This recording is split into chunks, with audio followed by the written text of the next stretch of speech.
नमस्कार, मैं विनोद कुमार शुक्ला। अड्डा पर आपका स्वागत है। प्रधानमंत्री नरेंद्र मोदी के चीफ जस्टिस ऑफ इंडिया के घर पर गणपति पूजा में पहुंचने पर हो हल्ला हो रहा है। पूरा सोशल मीडिया में आग लगी हुई है। अब सब इस बात की शिक्षा देने की कोशिश कर रहे हैं कि जो भी व्यक्ति संविधान की शपथ लिया हो उसको किसी व्यक्तिगत आयोजन में नहीं जाना चाहिए। अब ये बार बार ये मसला उठता है, विशेष रूप से जब प्रधानमंत्री की बात आती है तो उन पर इस तरह के आरोप लगते हैं, इस तरह की बातें उनके बारे में कही जाती हैं। आज दो तरह की चीज़ें हुई। पहली तो ये कही गई कि कोई भी व्यक्ति जो संविधान के रूप में शपथ लिया है वो इस तरह की गतिविधि में उसको नहीं शामिल होना चाहिए, संवैधानिक रूप से अनुचित है। दूसरा ये आरोप लग रहा है कि क्या रिटायरमेंट के पहले प्रधानमंत्री नरेंद्र मोदी ने जो डीवाई चंद्रचूड़ से मुलाकात की, कहीं वो कुछ राम मंदिर जैसा तो नहीं करने जा रहे हैं। अब इसमें दो प्रश्न हैं, दूसरे से पहले शुरू करता हूँ। राम मंदिर का जो जजमेंट आया है उस पर ये कहना कि क्या कुछ राम मंदिर जैसा करने जा रहे हैं, इसका मतलब ये कि आप जो राम मंदिर का निर्णय हुआ है उस निर्णय पर प्रश्न चिन्ह लगा रहे हैं, उस निर्णय को गलत बताने की कोशिश कर रहे हैं और ये कह रहे हैं कि वो जो राम मंदिर का निर्णय था वो पक्षपातपूर्ण ढंग से दिया गया है, उसकी लीगल वैल्यू या उसके प्रमाण सर्वथा खिलाफ थे। जो जजमेंट आया है उसके प्रमाण ऐसे नहीं थे जो प्रमाणों को दरकिनार करके दिया गया है। तो एक तो ये पूरा कंटेम्प्ट का मामला है। हालांकि इस मामले में कंटेम्प्ट इस तरह की चीज़ों पर सामान्यतया सुप्रीम कोर्ट नहीं करती है या कोई भी कोर्ट नहीं करता है। विशेष रूप से अगर ये मामला लिबरल गैंग की तरफ से उठाया गया हो, इसलिए कि वो पूरा का पूरा इकोसिस्टम उनका है। अब दूसरे मसले पर आते हैं कि जो लोग संवैधानिक दृष्टि से जो संविधान की शपथ ले चुके हैं उनको इस तरह की गतिविधियों से बचना चाहिए और नहीं करना चाहिए। लेकिन मुश्किल ये आती है कि इस पे सेलेक्टिव हो जाते हैं। अब फिर मैं उस पर आता हूँ। क्या जो व्यक्ति संवैधानिक दायित्व पर है वो ये कह सकता है कि इस देश में माइनॉरिटी, विशेष रूप से सिख माइनॉरिटी को देश में गुरुद्वारे में नहीं जाने दिया जाता है, उनको कड़ा नहीं पहनने दिया जाता है, उनको पगड़ी नहीं पहनने दिया जाता है, और वो ये संवैधानिक पद पर रहते हुए बात विदेश में कहता है? क्या वो उस व्यक्ति पर या उस व्यक्ति को ऐसा करने का अधिकार है जो संवैधानिक दायित्व पर है? ऐसे व्यक्ति से मिलने का अधिकार है जो भारत की अखंडता पर प्रश्न चिन्ह लगा चुकी हो, जो भारत की इंटीग्रिटी यूनिटी को क्वेश्चन कर चुकी हो? इस पर कौन प्रश्न करेगा? अब आते हैं प्रधानमंत्री के सीजेआई के घर पे गणपति फेस्टिवल को गणपति के उसमें पहुंच के उसको अटेंड करने की और आरती करने की।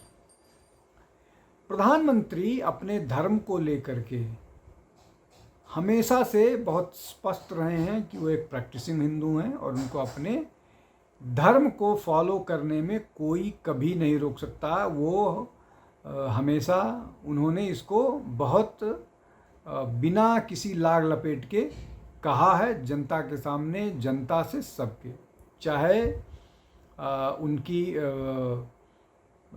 यात्रा रही हो केदारनाथ की, चाहे उनकी यात्रा रही हो समुद्र के नीचे जा कर के द्वारका में पूजा करने की, चाहे उनकी यात्रा विवेकानंद रॉक मेमोरियल पर जा कर के ध्यान करने की रही हो, चाहे वो सोमनाथ की उनकी यात्रा रही हो, या जो भी इस तरह के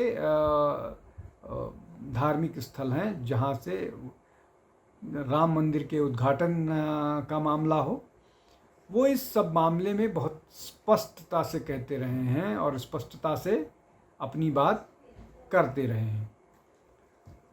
तो ये आप चाहे 2014 में उठाइए चाहे 2024 में, फैक्ट नहीं बदलेंगे। वो इस फैक्ट को लेकर के हमेशा से उनका मत एक रहा है, लेकिन संवैधानिक दायित्व संभालते हुए उन्होंने किसी भी व्यक्ति के, किसी भी समुदाय के साथ अन्याय नहीं किया है, बल्कि उन पर यह आरोप लगता है कि सबसे ज़्यादा स्कॉलरशिप अगर माइनॉरिटीज़ को किसी के समय में मिली तो वो प्रधानमंत्री नरेंद्र मोदी के समय में, और उनके इस अभियान को जो कट्टर हिंदू हैं वो तृप्तिकरण कहने लगे। खैर, अब बात करते हैं कि कौन संवैधानिक पद पर रहते हुए, क्या ये सिर्फ बीजेपी नहीं कर सकती है? अगर कांग्रेस करती है तो वो ठीक है। अब चीफ जस्टिस ऑफ इंडिया जो बालकृष्णन जी थे, उन्होंने पद पर रहते हुए प्रधानमंत्री मनमोहन सिंह के द्वारा आयोजित इफ्तार पार्टी में शिरकत की। तब इफ्तार पार्टी क्या सेक्युलर पार्टी होती है? इफ्तार के पहले नमाज लोग पढ़ते हैं, उसके बाद इफ्तारी की जाती है, मतलब रोज़ा खोला जाता है। CGI HL दत्तू अजमेर शरीफ की यात्रा करते हैं, तो क्या ये विज़िट सेक्युलर थी? प्रधानमंत्री नरेंद्र मोदी की चादर लेकर के मुख्तार अब्बास नकवी जाते हैं, तो उसकी चर्चा क्यों नहीं होती है? और बहुत सारे प्रधानमंत्री ऐसा करते रहे हैं, तो क्यों ऐसा किसी दूसरे धर्म का व्यक्ति कहीं अरदास और करने क्यों नहीं? लोग गोल्डन टेम्पल जाते हैं और भी बहुत सारी जगहों पर जाते हैं। अब उसके अलावा सीताराम येचुरी, सोनिया गांधी और प्रधानमंत्री राष्ट्रपति के भवन में आयोजित इफ्तार को अटेंड करें तो वो सेक्युलर। और राष्ट्रपति भवन में जब एक राष्ट्रपति मुस्लिम नहीं है तो इफ्तार पार्टी आयोजित होना सेक्युलर।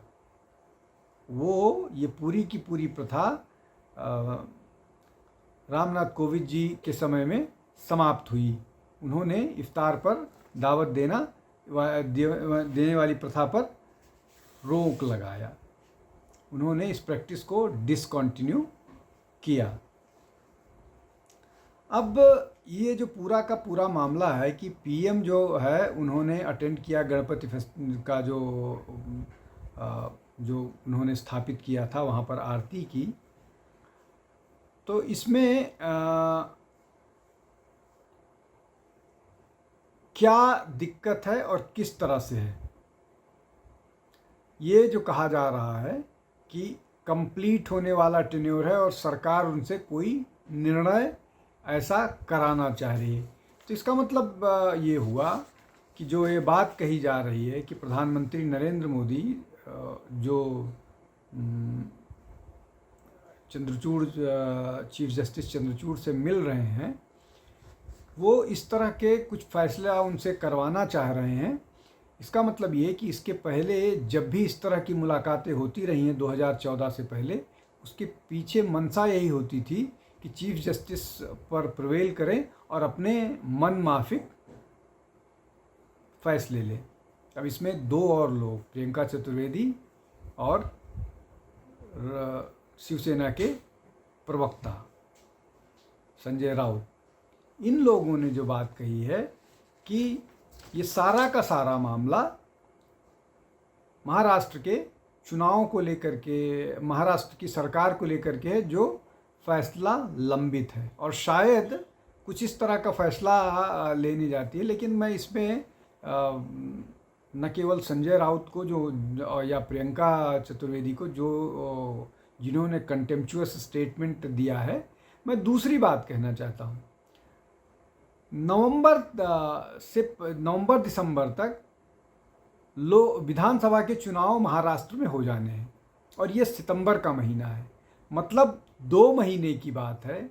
अगर 2 महीने में सरकार का फैसला आ जाता है और कल मान लीजिए महाराष्ट्र की सरकार को रिज़ाइन करना पड़ता है, तो उससे किस तरह का अंतर पड़ने वाला है, सरकार पर क्या अंतर पड़ने वाला है। 2 महीने के लिए किसी भी सूरत में वहाँ प्रेसिडेंट्स रूल लागू होने वाला है। मतलब अगर संजय राउत और प्रियंका चतुर्वेदी की बात मान भी ली जाए कि इस तरह की कोई खिचड़ी पक रही है, हालांकि ये उनको जानकारी होगी खिचड़ी पक रही है नहीं है, मैं इसके परिणाम पर आ रहा हूँ। मान लीजिए कि खिचड़ी पका करके कोई डिसीजन ऐसा आया जो उनके, तो वो डिसीजन सिर्फ 2 महीने के लिए बीजेपी इतना बड़ा रिस्क क्यों, या सरकार इतना बड़ा रिस्क क्यों लेगी कि 2 महीने की अपनी सरकार बचाने के लिए, जो लगभग अपना ट्रेन्योर कंप्लीट करने की, मतलब ये अपने आप में बड़ा आश्चर्यजनक और ये तर्क बड़ा अद्भुत है, किस तरह के तर्क गढ़ते हैं। लेकिन ये जो कैंपेन चल रहा है, प्रधानमंत्री को वहाँ सीजेआई के यहाँ जाने पर, इस कैंपेन का मतलब समझिए। इस कैंपेन में प्रधानमंत्री की टोपी पर नज़र है। टोपी में ये बताया जा रहा है कि टोपी मराठी हिंदू लगाते हैं और ज़्यादातर वो इस तरह के अवसर पर टोपी लगाते हैं। लेकिन ये जो टोपी प्रधानमंत्री ने लगाई है, ये बिहार के बहुत सारे इलाके में इस तरह की टोपी लगाई जाती है, बहुत सारे लोग इस्तेमाल करते हैं। खैर, अब विषय पर आते हैं। तो क्या महाराष्ट्र का चुनाव सीजेआई के घर पर गणेश पूजा में जाने से भाजपा के वोट बढ़ जाएंगे? अगर भाजपा के वोट बढ़ने हैं तो भाजपा प्रधानमंत्री महाराष्ट्र के किसी बड़े पंडाल में जाएंगे जहां लोगों का भीड़ होती है, जहाँ पर लोगों की श्रद्धा ज़्यादा उस पर श्रद्धाहर उस पर होती है। लेकिन सीजेआई के घर में जाकर के वोट कैसे बढ़ जाएंगे, ये भी अपने आप में एक बड़ा हास्यास्पद तर्क है। जैसे ये तर्क कि सिर्फ 2 महीने या 3 महीने की सरकार बचाने के लिए सीजेआई पर प्रधानमंत्री प्रिवेल करना चाह रहे हैं। तो ये इसके पीछे महाराष्ट्र का चुनाव है। लेकिन असली विषय क्या है? असली विषय ये है कि जैसे ही प्रधानमंत्री वहाँ गए, 2 चीज़, एक तो ये कि जो राहुल गांधी ने सिखों के बारे में बयान दिया है, राहुल गांधी ने जो लगातार यूएस में बयान दे रहे हैं जिन पर विवाद हो रहा है, उससे मीडिया का ध्यान जाएगा, उससे मीडिया का ध्यान प्रधानमंत्री वाले विषय पर आ जाएगा और राहुल को जो किरकिरी हो रही है उससे थोड़ी राहत मिलेगी। सिखों वाले मामले में वो बुरी तरह से घिर गए हैं कि सिखों को टर्बन नहीं पहनने दिया जाएगा, कड़ा नहीं पहनने दिया जाएगा। इस मामले में राहुल बुरी तरह से घिर गए हैं और भी जो उन्होंने यूएस में बोला है वो उनके लिए मुश्किल का सबब बन रहा है। दूसरा ये कि जैसे ही आप प्रधानमंत्री को इस मामले में घेरिएगा, वैसे ही आप अपीजमेंट की पॉलिटिक्स के तहत मुस्लिम मतदाताओं को अपनी तरफ आकृष्ट कीजिएगा। इसलिए कि जैसे ही आप ये कहिएगा कि प्रधानमंत्री नरेंद्र मोदी गणपति की आरती कर रहे हैं सीजेआई के यहाँ और ये हिंदू वोट्स को पोलराइज करेगा महाराष्ट्र में, वैसे ही आप उसका विरोध करते हैं तो वो मुस्लिम वोट को पोलराइज करेगा भाजपा के खिलाफ। तो ये जो पोलराइजेशन वाला आरोप है, ये दोधारी तलवार है। इसकी एक धार अपनी गर्दन की तरफ होती है जो भी इस तरह के आरोप लगाता है।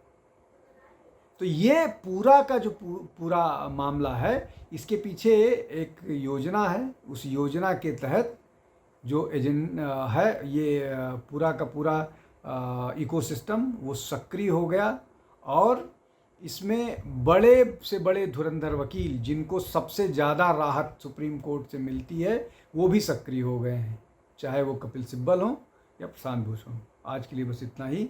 आप हमारे चैनल को लाइक कीजिए, हमारे वीडियोस को शेयर कीजिए, सब्सक्राइब कीजिए, बेल आइकन दबाइए और ज़्यादा से ज़्यादा लोगों तक पहुंचने में मदद कीजिए। बहुत बहुत धन्यवाद। नमस्कार।